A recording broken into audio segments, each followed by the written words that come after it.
Hello everyone. इसके previous video में हमने देखा था कि जो ब्लॉक्स होते हैं वो ऐसे कनेक्टेड होते हैं।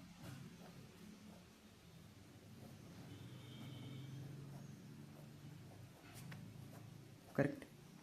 तो जैसे ये मास m1 और अगर फोर्स इस डायरेक्शन से अप्लाइड हो रहा है तो एक्सेलरेशन भी इस डायरेक्शन में होगा। तो हमने देखा था कि ये जो ब्लॉक है ये इस ब्लॉक पे एक नॉर्मल फोर्स एग्जिस्ट करता है और ये इस ब्लॉक पे एक नॉर्मल फोर्स एग्जिस्ट करता है। तो हमारा एक्सप्रेशन कैसे बना था कि जिस डायरेक्शन में एक्सेलरेशन होता है फोर्स अगर उस डायरेक्शन में तो वो पॉजिटिव रहेगा और जो एक्ट हो रहा है यानी ये वाला ये इस पे जो एक्ट कर रहा है नॉर्मल हम इसे माइनस में ऐसा लेते हैं। ये इसके फोर्स होगा is equal to mass into acceleration. ऐसा हम एक्सप्रेशन बनाते थे। अभी हमें देखना है कि tension in the 3 connected bodies और 2 कनेक्टेड बॉडीज और मल्टीपल कनेक्टेड बॉडीज। अभी ये भी कॉन्टैक्ट टाइप का फोर्स है बट ये कॉन्टैक्ट किसके थ्रू है, ये रिंग से है, स्प्रिंग से या स्ट्रिंग से है या फिर रोप से है। तो अब इसमें हम देखेंगे कि हम कैसे निकालेंगे। जैसे हम 3 बॉडीज़ को यहाँ पे कनेक्ट कर रहे हैं, जैसे m1 ये एक ब्लॉक हुआ और ये कनेक्टेड है m2 से और ये कनेक्टेड है m3 से।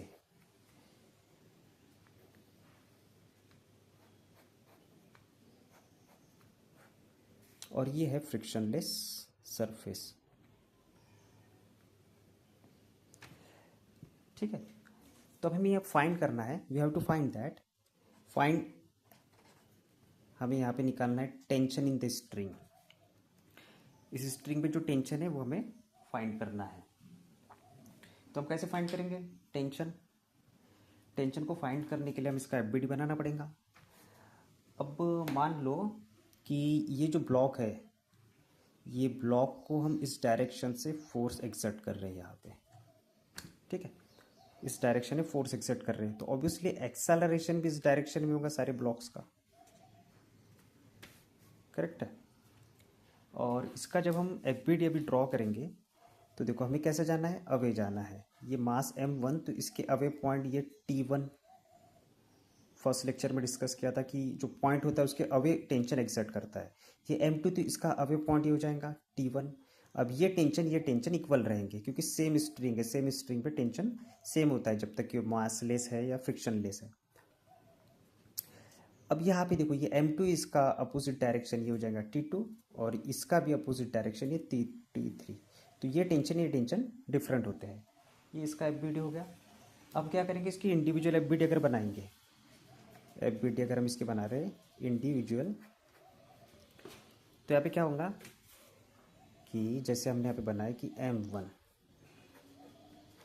करेक्ट और m1 का जैसे हम एफबीडी बनाएंगे तो हमने देखा कि फोर्स इस डायरेक्शन में एक्सर्ट हो रहा है, एक्सेलरेशन भी इस डायरेक्शन में एक्सर्ट हो जाएगा।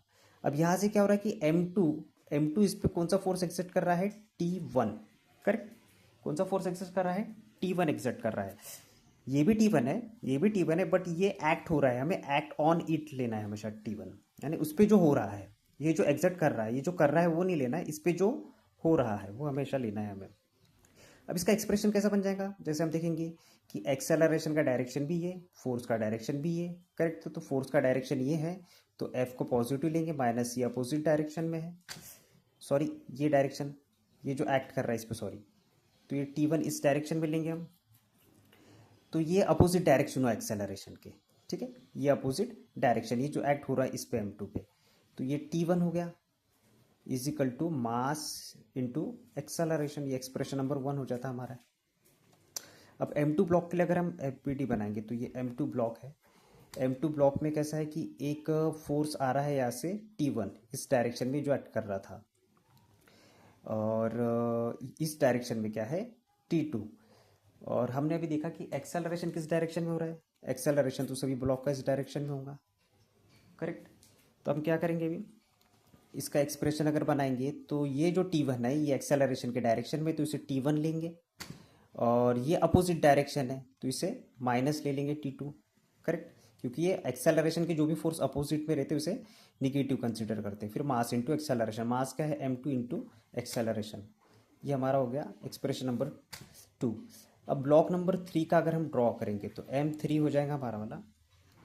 तो M3 में हमें दिख रहा है कि एक फोर्स ऐसा आ रहा है इस डायरेक्शन में T2 सॉरी, यही फोर्स है T2, और एक्सेलरेशन भी इस डायरेक्शन में हो रहा है, एक्सेलरेशन भी इस डायरेक्शन में हो रहा है, करेक्ट। तो हमारा एक्सप्रेशन कैसा बचेगा कि ये और ये दोनों पॉजिटिव, तो T2 is equal to mass into acceleration, एक ही फोर्स है, करेक्ट 3। अब इसको क्या करेंगे हम, add, on adding both equation,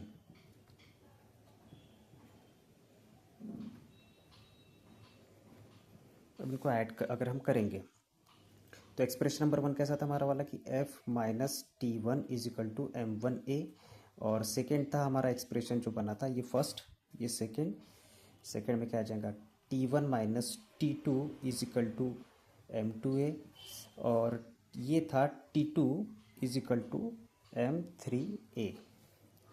अब इसको हम क्या करेंगे, ऐड करेंगे, तो यहाँ देखेंगे हम कि कैसे हो जाएगा कि ये माइनस T1, ये plus T1 cancel, minus T2 plus T2 cancel, तो यहाँ पे क्या बचा, F इज इक्वल्स टू, यहाँ बच जाएगा अभी हमारा वाला M1 plus M2A plus M3A। अब यहाँ से हम क्या करेंगे, एक्सेलरेशन को कॉमन निकालेंगे, तो M1 plus M2 plus M3, ये आ गया हमारा एक्सेलरेशन की फोर्स की वैल्यू, फोर्स नेट। और हम निकाल सकते हैं acceleration is equal to F upon M1 plus M2 plus M3, correct. ये हमारा एक्सेलरेशन आया यहाँ पे। अब हम क्या करेंगे, एक्सेलरेशन को हम पुट करेंगे एक्सप्रेशन नंबर 1 में, put value of A in 1 wicket. तो एक्सप्रेशन नंबर 1 क्या है, F minus T1 is equal to M1A,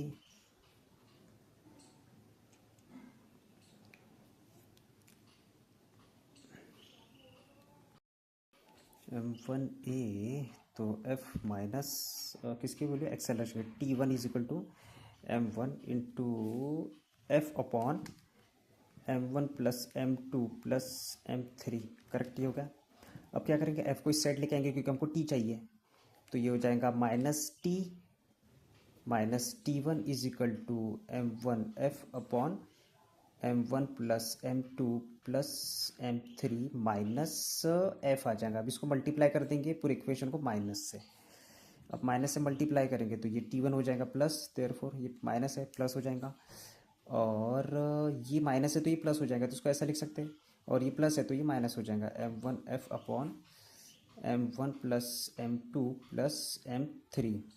अब यहाँ क्या करेंगे, हम क्रॉस मल्टीप्लाई करेंगे, तो T1 इज इक्वल टू, ये पूरी टर्म इसके साथ मल्टीप्लाई हो जाएंगी, तो M1F plus M2F plus M3F, और माइनस क्या है, M1F divide by M1 plus M2 plus M3, minus ये और ये कैंसिल हो जाएगा।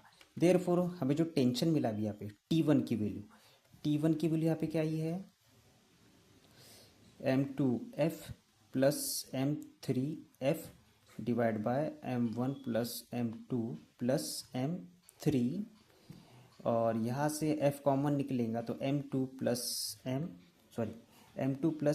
M3 into F divide by M1 plus M2 plus M3। ये हमारी T1 की वैल्यू आती है जब 3 ब्लॉक्स कांटेक्ट में होते हैं, but in horizontal surface. Vertical में ग्रेविटी इन्वॉल्व होती है तो कंसेप्ट इक्वेशन चेंज हो जाता है। अब ये हमारे T1 की वैल्यू आई है। T1 की एक्सप्रेशन क्या है हमारा वाला, M2 plus M3 divide by M1 plus M2 plus M3 into F। ये हमारा एक्सप्रेशन आया किसके लिए, T1 के लिए। अब इसको क्या करेंगे हम, पुट इन 3। अब 3 में अगर पुट करेंगे हम, 3 एक्सप्रेशन क्या था हमारा वाला, 3 expression T2 is equal to M3A। तो एक्स किसका, इसकी वैल्यू पुट नहीं करना है, put value of A, acceleration को अगर इसमें पुट करेंगे हम, किस में, थर्ड एक्सप्रेशन में, तो हमारी m3 इंटू एक्सेलरेशन की वैल्यू कितनी थी हमारी, f/m1 plus m2 plus m3, तो ये हमारा आ जाएगा T2 के वैल्यू। तो T1 हुआ m2 plus m3 upon m1 plus m2 plus m3, और T2 हुआ हमारा m3 into F upon m1 plus m2 plus m3। यहाँ पे डायरेक्ट यूज़ कर सकते हैं न्यूमेरिकल में, और ये डिराइव करना पड़ेगा आपको एग्जाम में, एंट्रेंस एग्जाम में आप डायरेक्ट फॉर्मूला आपको यूज़ करना है।